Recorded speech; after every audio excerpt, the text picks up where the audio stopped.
संपर्क साध रहे हैं, क्या कुछ मुद्दा है और किस मुद्दों को लेकर चल रहा है?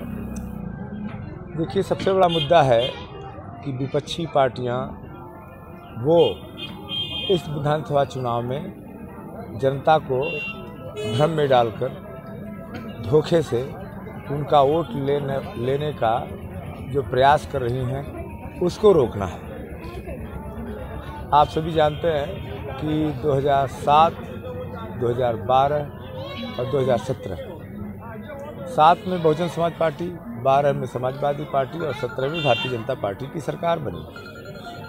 17 के पहले ये सपा बसपा की सरकार में जो कुछ भी हुआ, यहाँ पे दंगे हुए, भ्रष्टाचार हुआ, बड़े बड़े आपराधिक गतिविधियाँ हुई, माफिया और अपराधी पूरी तरीके से समाज को अपने कब्जे में ले लिए, जनता त्राही त्राही कर रही थी। जब 2017 में पूज्य योगी जी महाराज के नेतृत्व में उत्तर प्रदेश से भारतीय जनता पार्टी की सरकार बनी, तब से 5 वर्षों में आपने देखा होगा कि कोई दंगा नहीं हुआ।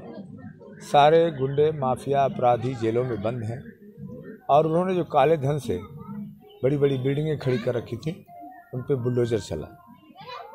और आज जनता में एक वातावरण है कि ये सरकार वो जनता की सरकार है जो भारतीय जनता पार्टी ने नारा दिया कि सबका साथ, सबका विकास और अंत में सबका विश्वास। तो आज सबका विश्वास भारतीय जनता पार्टी के साथ है और इसी कारण से चारों तरफ भारतीय जनता पार्टी के पक्ष में हवा है और ये हवा मतदान के दिन बूथों पे भारतीय जनता पार्टी को जिताने का काम कर रही है।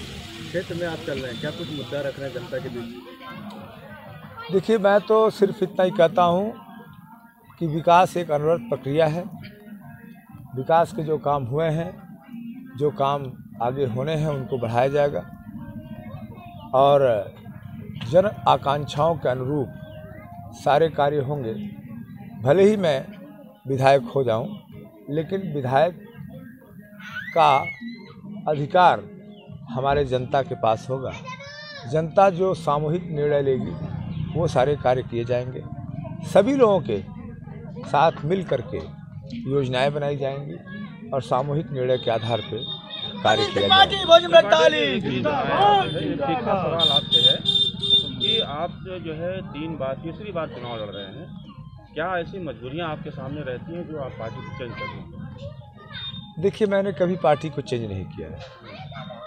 पिछली बार 2017 में भारतीय जनता पार्टी में आने के पहले जब मैं 2017 में विधानसभा चुनाव लड़ा था तो उस समय बहुजन समाज पार्टी से लड़ा था और हमारे जो नेता थे, यहाँ के पूर्व सांसद, उन्होंने धोखा दिया और उनके सारे लोग मुझे हराने में लग गए। मैं जीता हुआ चुनाव हार गया और इस कारण से मैं निष्क्रिय हो गया। और जब मुझे मौका मिला 2019 में, तो भारतीय जनता पार्टी के वरिष्ठ नेताओं ने संपर्क किया और उन्होंने पार्टी में जोड़ा और उन्होंने वादा भी किया कि अवसर मिलेगा। और उसी कारण से देखिए आज ये अवसर मिला है कि मैं भारतीय जनता पार्टी निषाद पार्टी गठबंधन का प्रत्याशी हूँ। 2012 में भी ऐसा ही था कि जिस पार्टी से मैं लड़ा था, उनके राष्ट्रीय अध्यक्ष महोदय को लगा कि ये तो बहुत ज़्यादा वोट मिला है और ये हमारे बेटे को लड़ने का एक अच्छा मौका होगा विधायक बनने का महिलाओं से, तो उन्होंने मेरे साथ अनुचित तरीके से उपेक्षा किया और उस कारण से मुझे हटना पड़ा। और फिर 2017 में जब उन्होंने अपने बेटे को लड़ाया तो आपने देखा होगा परिणाम क्या था।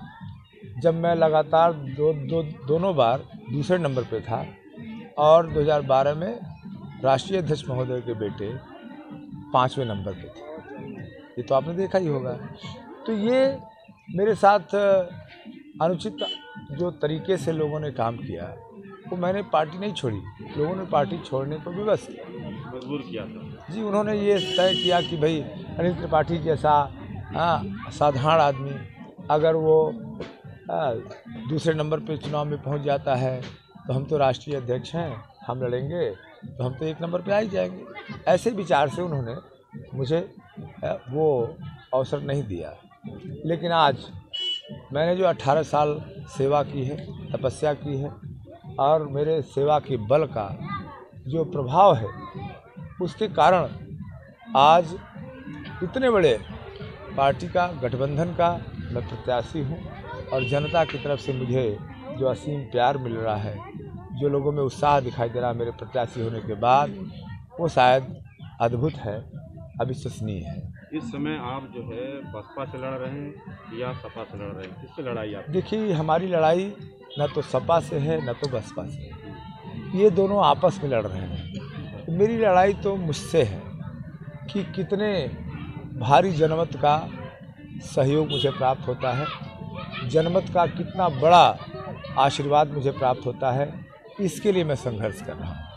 क्योंकि आप निषाद पार्टी से कैंडिडेट हैं और इधर निषाद बहुल क्षेत्र भी है, निषादों का कितना सपोर्ट आपको मिल रहा है, कितना % आपको मिल जाएगा? देखिए, भारतीय जनता पार्टी और निषाद पार्टी दोनों पार्टीज का 100% मुझे समर्थन और सहयोग मिल रहा है।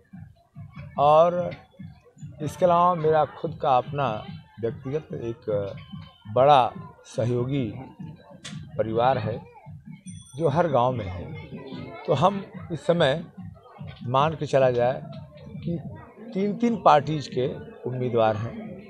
एक जैसे हो ना, भारत में 3 सेनाएं हैं, जल सेना तो निषाद पार्टी को जल सेना मान लिया जाए, और थल सेना भारतीय जनता पार्टी को मान लिया जाए, और नभ सेना अनिल त्रिपाठी के लोगों को मान लिया जाए।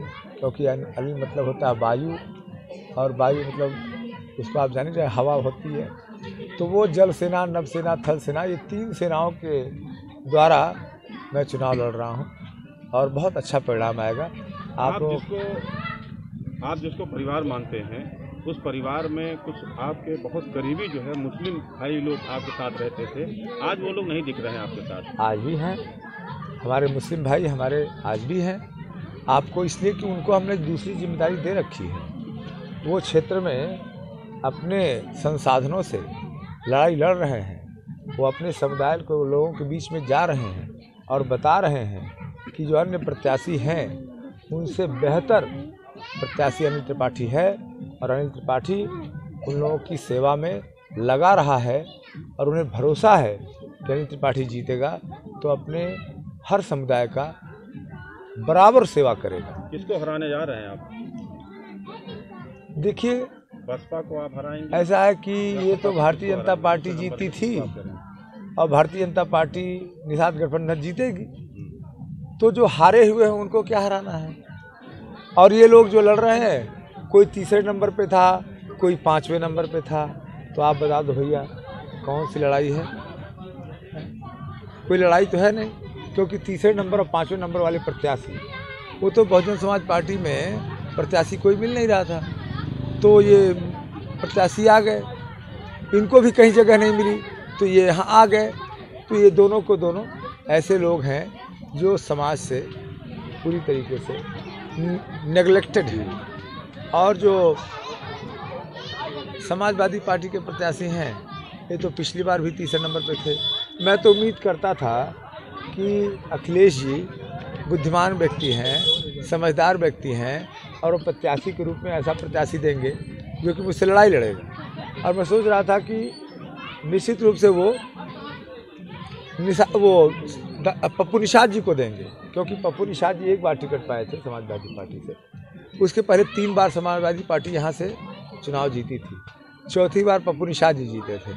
और आप देखिए कि जैसे ही हमारे वर्तमान प्रत्याशी को समाजवादी पार्टी ने टिकट दिया, तो ये लोगों में ये अवधारणा पैदा हो गई कि अब तो ये सीट गई, तो 3रे नंबर वाला 3रे नंबर से हो सकता है कि दूसरे पे आ जाए, लेकिन कहीं कोई लड़ाई तो है। मतलब ये समझा जाए कि पप्पू निषाद को टिकट नहीं मिला, इसमें आपकी मजबूती समझा जाए? देखिए, ये सब जो समीकरण होता है, जो राजनीतिक जिसको समीकरण की बात करते हैं चुनाव में, तो सारा राजनीतिक समीकरण हमारे पक्ष में है। दोनों पार्टियों के लोग वो 5वें और 3रे नंबर के प्रत्याशी रहे हैं, तो कहीं से लड़ाई में नहीं है।